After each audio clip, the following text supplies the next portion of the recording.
Indian അടുക്കളകളിൽ ഒരു കാലത്ത് ഒഴിവാക്കാനാവാത്ത പേരായിരുന്നു അനിക് സ്പ്രേ പാൽപ്പൊടി. പാലിന് ഒരു എളുപ്പ ബദൽ എന്നതിലുപരി ചായയ്ക്കും മറ്റു ഭക്ഷണങ്ങൾക്കും രുചി പകരുന്ന ഒരു പ്രത്യേക വിഭവമായി ഇത് അറിയപ്പെട്ടു. ഇന്ന് വിപണിയിൽ നിലനിൽക്കുന്നുണ്ടെങ്കിൽ പോലും പ്രതാപത്തിന്റെ ആ പഴയ കാലം ഈ ബ്രാൻഡിന് എന്നേക്കുമായി നഷ്ടമായിരിക്കുന്നു. ഒരു ഉൽപ്പന്നത്തിന്റെ ചരിത്രം, അതിന്റെ കോർപ്പറേറ്റ് കൈമാറ്റങ്ങൾ, വിപണിയിലെ കടുത്ത മത്സരം, ഉപഭോക്തൃ വിശ്വാസം എന്നിവയുടെയെല്ലാം ആകെത്തുകയാണ് അനിക് സ്പ്രേയുടെ കഥ. അനിക് സ്പ്രേയുടെ കഥ ഒരു വലിയ കോർപ്പറേറ്റ് സാമ്രാജ്യത്തിന്റെ ഭാഗമായിട്ടാണ് തുടങ്ങുന്നത്. ആദ്യകാലത്ത് ഇത് ലിപ്റ്റൺ ഇന്ത്യയുടെ ഉടമസ്ഥതയിലായിരുന്നു. പിന്നീട് ഇത് ഹിന്ദുസ്ഥാൻ യൂണിലിവർ ലിമിറ്റഡിന്റെ ശക്തമായ ബ്രാൻഡുകളുടെ നിരയിലേക്ക് എത്തിച്ചേർന്നു.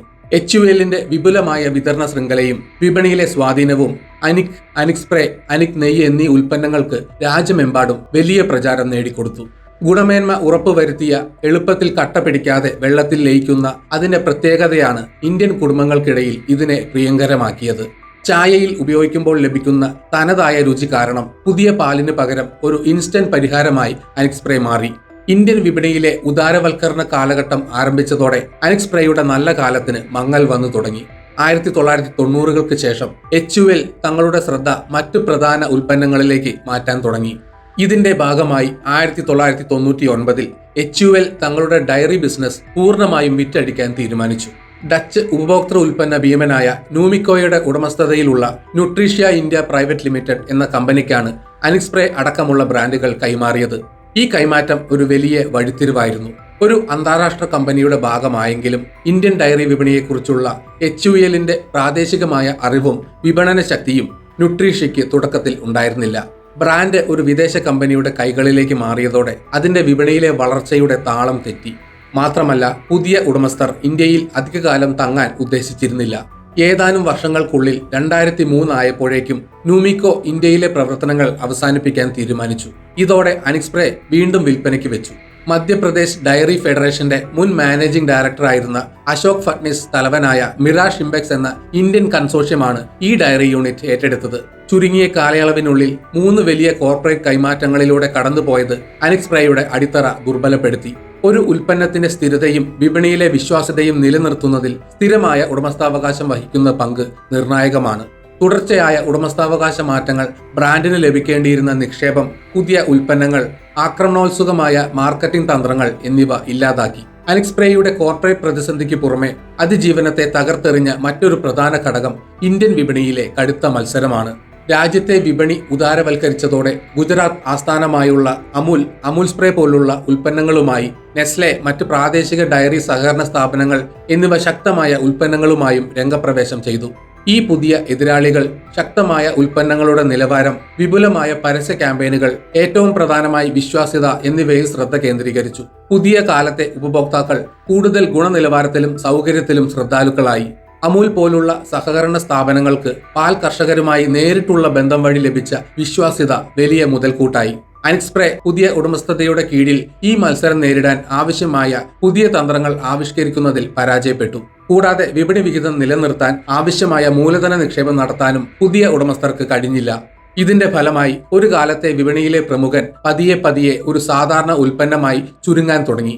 അനിക് സ്പ്രേയുടെ വിപണിയിലെ ക്ഷയത്തിന് ആക്കം കൂട്ടിയ ഏറ്റവും പ്രധാനപ്പെട്ട പശ്ചാത്തല ഘടകം ഇന്ത്യൻ ഡയറി മേഖലയിൽ മൊത്തത്തിൽ നിലനിന്നിരുന്ന ഗുണനിലവാരത്തെക്കുറിച്ചുള്ള ആശങ്കകളാണ്. പാൽപ്പൊടി ഉൾപ്പെടെയുള്ള പാൽ ഉൽപ്പന്നങ്ങളെ ചുറ്റിപ്പറ്റിയുള്ള വിവാദങ്ങൾ ഉപഭോക്താക്കളുടെ വിശ്വാസത്തിന് വലിയ പരിക്കേൽപ്പിച്ചു. ഇത് അനിക് സ്പ്രേയെ മാത്രം ബാധിച്ച പ്രശ്നമല്ലെങ്കിലും ഈ പൊതുവായ അരക്ഷിതാവസ്ഥ ഏറ്റവും കൂടുതൽ ബാധിച്ചത് വിപണിയിൽ ദുർബലമായ നിലയിലായിരുന്ന ബ്രാൻഡുകളെയാണ്. ലോകമെമ്പാടും പാൽപ്പൊടിയിൽ മെലാമിൻ പോലുള്ള വ്യാവസായിക രാസവസ്തുക്കൾ കലർത്തി പ്രോട്ടീന്റെ അളവ് കൃത്രിമമായി കൂട്ടിക്കാണിക്കുന്നു എന്ന വാർത്തകൾ ആശങ്ക വർദ്ധിപ്പിച്ചു. നൈട്രജന്റെ അളവ് കൂടുതലായ മെലാമിൻ നിലവിലുള്ള പ്രോട്ടീൻ പരിശോധനകളിൽ കൃത്രിമം കാണിക്കാൻ സഹായിക്കും. ഈ രാസവസ്തുക്കൾ വൃക്ക തകരാറുകൾ പോലുള്ള ഗുരുതരമായ ആരോഗ്യ പ്രശ്നങ്ങൾക്ക് കാരണമാകുന്നു. Food safety and standards authority of India രാജ്യത്തെ ഭക്ഷ്യസുരക്ഷ ഉറപ്പുവരുത്തുന്നതിനായി കർശനമായ നിലപാടുകൾ സ്വീകരിച്ചു. മെലാമിൻ പോലുള്ള വിഷവസ്തുക്കൾ ഭക്ഷണത്തിൽ ചേർക്കുന്നത് നിരോധിക്കുകയും അവയുടെ സാന്നിധ്യം അനുവദനീയമായ പരിധിക്കപ്പുറമാണോ എന്ന് പരിശോധിക്കുകയും ചെയ്തു. ദേശീയ തലത്തിൽ FSSAI നടത്തിയ പാൽ സുരക്ഷാ ഗുണനിലവാര സർവേകൾ ഇന്ത്യൻ ഡയറി മേഖലയിലെ യാഥാർത്ഥ്യങ്ങൾ പുറത്തു കൊണ്ടുവന്നു. വ്യാവസായികമായ മായം ചേർക്കലുകൾ താരതമ്യേന കുറവാണെങ്കിലും ഗുണനിലവാര പ്രശ്നങ്ങളും മറ്റു വിഷാംശങ്ങളുടെ സാന്നിധ്യവും വലിയ വെല്ലുവിളിയായി നിന്നു. സർവേകളിലെ പല പ്രധാന കണ്ടെത്തലുകൾ ഞെട്ടിക്കുന്നതായിരുന്നു. മൃഗങ്ങളുടെ തീറ്റയിൽ ഉണ്ടാകുന്ന പൂപ്പൽ വിഷാംശമായ അഫ്ലാടോക്സിൻ M1 അനുവദനീയമായ പരിധിക്ക് മുകളിലായിരുന്നു പല സാമ്പിളുകളിലും കണ്ടെത്തിയത്. ഇത് മൃഗപരിപാലനത്തിലെയും തീറ്റയിലെയും ശുചിത്വമില്ലായ്മയെ സൂചിപ്പിക്കുന്നു. ഈ വിഷവസ്തു മനുഷ്യന്റെ ആരോഗ്യത്തിന് ഗുരുതരമായ ഭീഷണിയാണ്. കന്നുകാലികളുടെ രോഗചികിത്സയ്ക്കായി ഉപയോഗിക്കുന്ന ആന്റിബയോട്ടിക്കുകളുടെ അവശിഷ്ടങ്ങൾ പല സാമ്പിളുകളിലും സുരക്ഷാ പരിധി ലംഘിച്ച് കണ്ടെത്തി. ഇത് മനുഷ്യരിൽ ആന്റിബയോട്ടിക് പ്രതിരോധശേഷി അഥവാ ആന്റിബയോട്ടിക് റെസിസ്റ്റൻസ് ഉണ്ടാകാൻ കാരണമാകും. പല പാലിന്റെയും പാൽപ്പൊടികളുടെയും സാമ്പിളുകളിൽ കൊഴുപ്പിന്റെയും സോളിഡ്സ് നോട്ട് ഫാറ്റ് SNF എന്ന നിർണായകമായ കൊഴുപ്പേതര ഘടകങ്ങളുടെ അളവ് നിശ്ചിത മാനദണ്ഡങ്ങളെക്കാൾ കുറവായിരുന്നു. പാൽ വെള്ളം ചേർത്ത് നേർപ്പിക്കുന്നതിലൂടെയോ പാൽപ്പൊടിയിൽ കൃത്രിമം കാണിക്കുന്നതിലൂടെയോ ആണ് ഈ കുറവുണ്ടായത്. മാൾട്ടോഡെക്സ്ട്രീൻ, പഞ്ചസാര തുടങ്ങിയവ ചേർത്ത് SNF, കൊഴുപ്പ് എന്നിവയുടെ അളവ് കൂട്ടിക്കാണിക്കാനുള്ള ശ്രമങ്ങളും പലപ്പോഴും ശ്രദ്ധയിൽപ്പെട്ടു. ഈ സർവേ ഫലങ്ങൾ പൊതുജനങ്ങളുടെ ഇടയിൽ വലിയ ആശങ്കയുണ്ടാക്കി. പാൽപ്പൊടി ഉൾപ്പെടെയുള്ള പ്രോസസ് ചെയ്ത ഡയറി ഉൽപ്പന്നങ്ങളുടെ സുരക്ഷയെക്കുറിച്ച് ഉപഭോക്താക്കൾ കൂടുതൽ ജാഗരൂകരായി. ഈ പൊതുവായ അരക്ഷിതാവസ്ഥ വിപണിയിൽ ശക്തമായ അടിത്തറയില്ലാത്ത അനിക്സ്പ്രേ പോലുള്ള ബ്രാൻഡുകൾക്ക് വലിയ തിരിച്ചടിയായി. ഉപഭോക്താക്കൾ കൂടുതൽ പ്രാദേശികവും വിശ്വസ്തവുമായ പാൽ സ്രോതസ്സുകളിലേക്ക് തിരിയാൻ തുടങ്ങി. അനിക്സ്പ്രേ എന്ന ബ്രാൻഡിന് എന്താണ് സംഭവിച്ചത് എന്ന് ഒറ്റ വാക്കിൽ പറയാൻ കഴിയില്ല. അതൊരു ഒറ്റപ്പെട്ട ദുരന്തമായിരുന്നില്ല, മറിച്ച് പല കാരണങ്ങൾ കൊണ്ടുണ്ടായ ഒരു നീണ്ട ക്ഷയമായിരുന്നു. ഇതിന്റെ കഥയെ 3 പ്രധാന ചാപ്റ്റേഴ്സായി സമ്മറൈസ് ചെയ്യുകയാണെങ്കിൽ, HULന്റെ കീഴിൽ ഇന്ത്യൻ അടുക്കളകളിൽ ഒരു തരംഗമായി മാറിയ കാലഘട്ടം. എളുപ്പമുള്ള ഉപയോഗവും വിശ്വസ്തതയും പ്രധാനമായിരുന്നു. 1999നും 2003നും ഇടയിലുണ്ടായ കോർപ്പറേറ്റ് ഉടമസ്ഥാവകാശ കൈമാറ്റങ്ങൾ ബ്രാൻഡിന്റെ വളർച്ച മുരടിപ്പിച്ചു. ഇത് പുതിയ വിപണിയിലെ മത്സരത്തെ നേരിടാനുള്ള അതിന്റെ ശേഷി ഇല്ലാതാക്കി. വിപണിയിൽ അമുൽ പോലുള്ള പുതിയ ശക്തികൾ ഉയർന്നു വന്നതും ഒപ്പം ഇന്ത്യൻ ഡയറി മേഖലയിൽ മൊത്തത്തിൽ നിലനിന്നിരുന്ന ഗുണനിലവാര പ്രശ്നങ്ങളെക്കുറിച്ചുള്ള പൊതുജനങ്ങളുടെ ഭയവും കാരണം ഉപഭോക്താക്കൾ അനിക്സ്പ്രേയിൽ നിന്ന് അകന്നു. ഇന്നും അനിക്സ്പ്രേ വിപണിയിൽ ലഭ്യമാണ്. മധ്യപ്രദേശിലെ ഇൻഡോർ ആസ്ഥാനമായുള്ള അനിക് മിൽക്ക് പ്രൊഡക്ട്സ് പ്രൈവറ്റ് ലിമിറ്റഡ് ആണ് നിലവിൽ ഇത് നിർമ്മിക്കുന്നത്.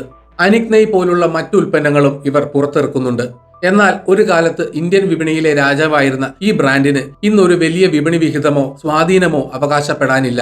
കടുത്ത മത്സരത്തിന്റെയും മാറുന്ന ഉപഭോക്തൃ മുൻഗണനകളുടെയും ഇരയായി അത് വിപണിയിലെ ഒരു സാധാരണ ഉൽപ്പന്നമായി നിലകൊള്ളുന്നു.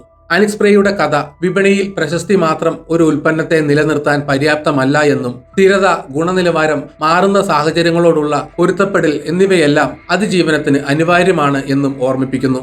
പുതിയ കാലഘട്ടത്തിൽ പാൽ നേരിട്ട് വാങ്ങുന്ന രീതിക്ക് പ്രാധാന്യം നൽകുന്ന ഉപഭോക്താക്കളുടെ എണ്ണം വർദ്ധിച്ചു. മാത്രമല്ല, ടിന്നിലടച്ച പാൽപ്പൊടികളെക്കാൾ ദ്രാവക രൂപത്തിലുള്ള പാൽ അൾട്രാ ഹൈ ടെമ്പറേച്ചർ പ്രോസസ്സിംഗിലൂടെ കൂടുതൽ കാലം കേടുകൂടാതെ സൂക്ഷിക്കാൻ കഴിയുന്ന പുതിയ പാക്കിംഗ് രീതികൾ ജനപ്രിയമായി. ഈ സാങ്കേതിക മുന്നേറ്റങ്ങൾ പാൽപ്പൊടിയുടെ ആവശ്യകത ഗണ്യമായി കുറച്ചു.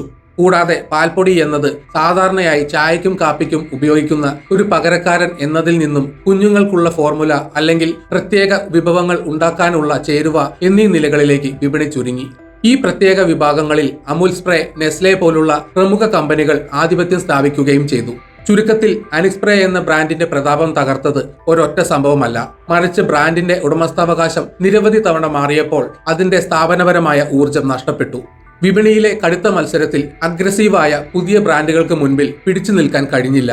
ഇന്ത്യൻ ഡയറി മേഖലയിലെ പൊതുവായ ഗുണനിലവാര പ്രശ്നങ്ങൾ പാൽപ്പൊടി എന്ന ഉൽപ്പന്ന വിഭാഗത്തോടുള്ള ഉപഭോക്തൃ വിശ്വാസത്തെ തന്നെ ബാധിച്ചു.